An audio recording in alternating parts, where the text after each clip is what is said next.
Hello guys good morning. So आज चाहिँ हाम्रो डे 15 हाफ मन्थ भइसक्यो।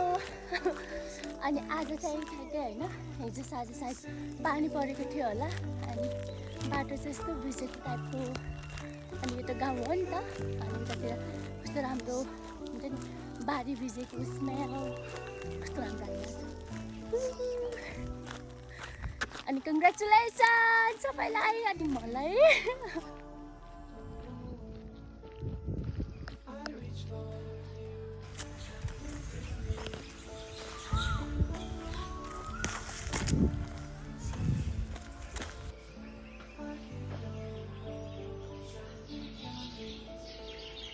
अनि यो चाहिँ ठ्याक्कै मन्दिरमा ढोग्दाखेरि ठ्याक्कै खसेको क्या हेर।